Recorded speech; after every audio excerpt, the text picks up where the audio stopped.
இனிமையான குழந்தைகளே, நீங்கள் சங்கமத்தில் சேவை செய்து புகழ் பாடப்படுவதற்கு உகந்தவராக வேண்டும். பிறகு வருங்காலத்தில் புருஷோத்தமராக ஆகிவிடும் பொழுது நீங்கள் பூஜைக்குரியவர்களாக ஆகிவிடுவீர்கள். கேள்வி: எந்த ஒரு வியாதி வேரோடு நீங்கிவிடும் பொழுது தந்தையின் இதயத்தில் இடம்பெற முடியும்? பதில்: 1. தேக அபிமானத்தின் வியாதி. இதே தேக உணர்வின் காரணமாகவே அனைத்து விகாரங்களும் மகாரோகியாக ஆக்கிவிட்டுள்ளது. இந்த தேக அபிமானம் நீங்கிவிடும் பொழுதுதான் நீங்கள் தந்தையின் இதயத்தில் இடம்பெற முடியும். 2. இதயத்தில் இடம்பெற வேண்டும் என்றால் பரந்த புத்தியுடையவராக ஆகுங்கள். ஞான சிதையில் அமருங்கள்.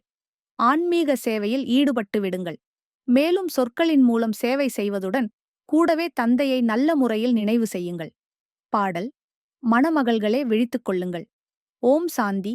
தாரணைக்கான முக்கிய சாரம்: 1.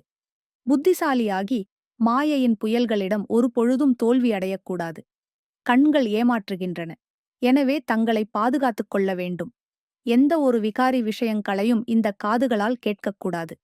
2. நாம் எத்தனை பேரை நமக்குச் சமானமாக ஆக்குகிறோம் என்று நம் மனதை நாமே கேட்க வேண்டும். மாஸ்டர் பதீத பாவனியாகி அனைவரையும் பாவனமாக ராஜராஜேஸ்வர் ஆக்கும் சேவை செய்து கொண்டிருக்கிறோமா? நம்மிடம் எந்த ஒரு அவகுணமும் இல்லையே. தெய்வீக குணங்களை எதுவரை தாரணை செய்துள்ளோம்? வரதானம்: ஒவ்வொரு எண்ணம் மற்றும் செயலை சிறந்ததாகவும் பயனுள்ளதாகவும் ஆக்கிவிடக்கூடிய ஞான சொரூபமான அறிவாளி ஆவீர்களாக. யார் ஞான சொரூப அறிவாளி ஆகி எந்த ஒரு சங்கல்பம் அல்லது கர்மம் செய்கிறார்களோ அவர்கள் வெற்றி மூர்த்தி ஆகிறார்கள். இதனுடைய நினைவார்த்தமாகத்தான் பக்தி மார்க்கத்தில் எந்த ஒரு காரியத்தையும் ஆரம்பிக்கும் முன் ஸ்வாஸ்திகா சின்னம் போடுகிறார்கள் அல்லது விநாயகரை வணங்குகிறார்கள். இந்த ஸ்வாஸ்திகா என்பது சுயஸ்திதியில் நிலைத்திருப்பதற்கான மற்றும் கணேசர் நாலேஜ்ஃபுல் ஞானம் நிறைந்த நிலையின் அறிகுறியாகும். குழந்தைகளாகிய நீங்கள் சுயம் நாலேஜ்ஃபுல் ஆகி ஒவ்வொரு சங்கல்பம் அல்லது கர்மம் செய்கிறீர்கள் என்றால் சுலபமாக வெற்றியின் அனுபவமாகிறது.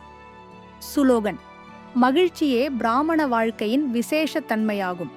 எனவே குஷியின் தானம் செய்து கொண்டே இருங்கள். ஓம் சாந்தி.